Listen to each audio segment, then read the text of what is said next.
جن لوگوں کو زکوٰۃ نہیں دی جا سکتی، غیر مستحق کون ہے؟ کس کو نہیں دی جا سکتی؟ نمبر 1 غنی انسان کو، مالدار کو نہیں دی جا سکتی۔ عبید اللہ بن عدی کہتے ہیں مجھے 2 آدمیوں نے بتایا کہ وہ دونوں حجۃ الوداع کے موقع پر رسول اللہ صلی اللہ علیہ وسلم کی خدمت میں حاضر ہوئے جب آپ صدقہ تقسیم فرما رہے تھے۔ ان دونوں نے بھی آپ سے اس کا سوال کیا تو آپ نے ہمیں اوپر سے نیچے تک دیکھا۔ آپ نے دیکھا اور فرمایا کہ ہم دونوں طاقتور ہیں۔ فرمایا اگر تم چاہو تو میں تمہیں دے دیتا ہوں، مگر حقیقت یہ ہے کہ اس میں غنی اور طاقتور کما سکنے والے کا کوئی حصہ نہیں۔ تو زکوٰۃ کس کو نہیں دینی چاہیے؟ جو غنی ہو اور جو کما سکتا ہو۔ غنی ہونے کی حد 40 درہم ہے، 1 اوقیہ۔ جس کے پاس صبح شام کا کھانا ہو اس کو بھی نہیں مانگنا چاہیے۔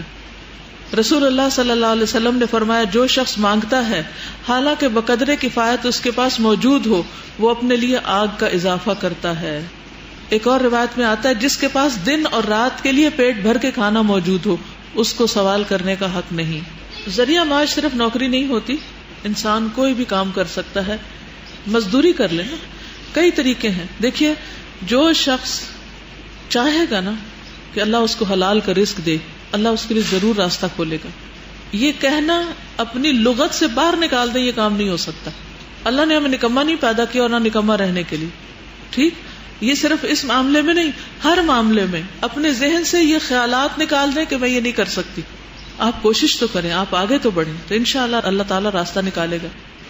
غیر مسلم کو زکوٰۃ دینا جائز نہیں سوائے تالیف قلب کے، جب وہ مسلمان ہونے والے یا نیو مسلم۔ ان کا سوال بڑا اچھا ہے کہ جیسے کوئی حادثہ ہو جاتا ہے اور اس علاقے میں مسلم بھی ہیں غیر مسلم بھی ہیں اور ان کو ڈونیشن جاری ہے اور اس میں زکوٰۃ بھی ہے اور صدقات بھی ہیں اور خیرات بھی اور سب کچھ ہے، تو اس وقت یہ نہیں دیکھا جائے گا اچھا جو مسلم نہیں ہے وہ ادھر جو مر جاؤ بھوک سے، اور جو مسلم ہے وہ صرف، وہ ایک ایکسیپشنل صورت ہوگی جس میں تالیف قلب بھی مقصود ہوگی کہ اگر اس مصیبت میں ان کے کام آئیں گے تو کل یہ مسلمان ہو جائیں گے، تو اس نیت سے پھر آپ ان کو دے سکتے ہیں۔ والدین کو زکوٰۃ دینا جائز نہیں، کیوں؟ ان کی خدمت فرض ہے۔ حضرت عمرو بن شعیب اپنے باپ سے اور وہ اپنے دادا سے روایت کرتے ہیں کہ ایک آدمی نبی کرم صلی اللہ علیہ وسلم کے پاس آیا اور کہا کہ میں صاحب مال ہوں اور میرا باپ میرے مال کا محتاج ہے۔ آپ نے فرمایا تو اور تیرا مال سب تیرے باپ کا ہے۔ نیز فرمایا اولاد تمہاری پاکیزہ کمائی ہے، اپنی اولاد کی کمائی سے کھاؤ۔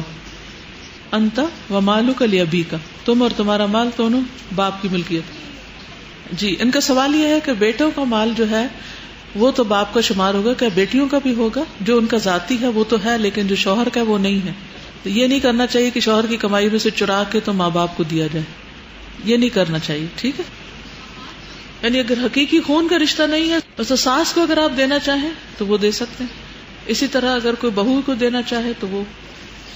اولاد کو زکوٰۃ دینا جائز نہیں، بیوی کو زکوٰۃ دینا جائز نہیں۔ جن قرابت داروں کا نفقہ آدمی کے ذمے واجب ہے ان کو زکوٰۃ دینا جائز نہیں، مثلا ماں باپ، دادا پردادا، بیٹا پوتا پڑپوتا وغیرہ اور بیوی۔ باقی جو رشتے ہیں ان کو دی جا سکتی۔ بیوی بھی اگر کماتی ہے تو شوہر کو دے سکتی ہے زکوٰۃ اگر وہ مقروض ہو گیا ہے یا کسی مصیبت میں آ گیا ہے، لیکن اپنے بچوں پہ زکوٰۃ نہیں خرچ کرے گی، وہ شوہر کو دے دے گی، شوہر اس پیسے کو چاہے بچوں پہ پھر خرچ کرے جہاں مرضی کرے، اس کا ذمہ ہے۔ باپ بیٹی کو زکوٰۃ نہیں دے سکتے، اپنی بیٹی کو زکوٰۃ دے ہی نہیں سکتے، اپنی اچھی آمدنی میں سے دیں، زکوٰۃ تو میل کو چیل ہوتی۔ بعض اوقات یہ سوال پیدا ہوتا ہے نا، پتہ نہیں یہ جو کٹھی کر رہا ہے یہ امانتی ہے بھی کہ نہیں، یہ کہیں چور نہ ہو، کہیں ایسا نہ ہو ویسا نہ ہو۔ نہیں، انسان ایک حد تک تحقیق کر سکتا ہے، اس سے آگے مکلف نہیں۔ اگر گورنمنٹ نے کسی شخص کو اپوائنٹ کیا ہے تو آپ کا فرض ہے اس پہ ٹرسٹ کر کے اس کو دے دیں۔ اگر وہ اس میں سے کچھ کمی بیشی کرتا ہے تو اس کا وہ ذمہ دار ہوگا، آپ نہیں ہوں گے، آپ کی زکوٰۃ ادا ہو جائے گی۔ واضح؟ اپنے عزیز اور اقارب اور رشتہ داروں کو زکوٰۃ دینا افضل ہے۔ حضرت سلمان بن عامر کہتے ہیں کہ رسول اللہ صلی اللہ علیہ وسلم نے فرمایا مسکین کو زکوٰۃ دینا اکہرا ثواب ہے اور رشتہ دار کو زکوٰۃ دینا دوہرا ثواب ہے، ایک زکوٰۃ کا اور دوسرے صلہ رحمی، رشتہ جوڑنے کا۔ غلطی سے زکوٰۃ صدقہ غیر مستحق یا فاسق آدمی کو دے دیا جائے تب بھی اس کا پورا ثواب مل جاتا ہے۔ اسی طرح کوئی شخص اپنے آپ کو آ کے انتہائی محتاج بتاتا ہے، آپ اس کو زکوٰۃ دے دیتے ہیں، بعد میں پتہ چلتا ہے کہ نہیں وہ تو فراڈ کرنے والا شخص تھا، اب آپ کیا کہیں گے؟ میری تو زکوٰۃ ہی نہیں لگی۔ نہیں، آپ کی لگ گئی، آپ نے جو دیا دے دیا۔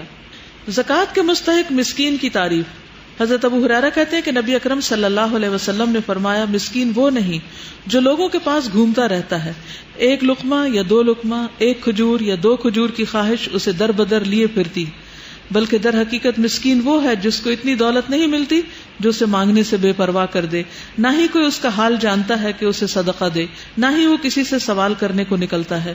اسے بخاری نے روایت کیا، یعنی وہ کسی سے مانگتا نہیں، کسی کے پیچھے نہیں پڑتا، وہ چمٹتا نہیں، اس کا حال پہچاننا پڑتا ہے۔ دوسروں سے سوال نہ کرنے والے کے لیے رسول اللہ صلی اللہ علیہ وسلم نے جنت کی ضمانت دی۔ مقروض مالدار پر زکوٰۃ واجب نہیں۔ حضرت یزید بن خصیفہ سے روایت ہے کہ انہوں نے سلیمان بن یسار سے سوال کیا کہ ایک آدمی مالدار ہے اور اس پر قرضہ بھی ہے، کیا اس پر زکوٰۃ ہے؟ انہوں نے کہا نہیں۔ جس مال کے واپس ملنے کا یقین ہو، مثلا قرض یا پروویڈنٹ فنڈ، تو اس پر سال بسال زکوٰۃ دی جائے گی، لیکن جس مال کے ملنے کی امید نہ ہو، جب مل جائے تو گزشتہ تمام سالوں کی زکوٰۃ ادا کرنے کی بجائے مال زمار کی طرح ایک مرتبہ زکوٰۃ ادا کر دینا کافی ہے۔ مقروض پر زکوٰۃ نہیں۔ اس کی کئی قسمیں ہیں مقروض کی۔ ایک وہ ہے جس کے پاس گھر ہے، گاڑی بھی ہے، لیکن اس پہ کوئی تاوان آ گیا، اس نے کہیں سے قرضہ لیا، کار کا ایکسیڈنٹ ہو گیا یا کچھ ہو گیا، وہ مقروض ہے۔ تو اس کے پاس اگر کچھ ایسا سامان ہے کہ جس پہ زکوٰۃ لگتی ہے، کوئی بزنس ہے، تو وہ پہلے اس سے قرضہ ادا کرے گا، ٹھیک ہے، زکوٰۃ دینے کی بجائے وہ اس زکوٰۃ اور زکوٰۃ کے علاوہ مال سے قرض دے گا، اس کو زکوٰۃ نہیں دینی ہوگی، کیونکہ قرض ادا کرنا فرض ہے۔ تو جب دو فرض برابر آ جائے تو دیکھا جائے گا کون سا دونوں میں سے مقدم ہے، پرائرٹی کس کی ہوگی۔ تو مقروض کو سب سے پہلے مال کما کر اپنا قرضہ اتارنا چاہیے، زکوٰۃ نہیں۔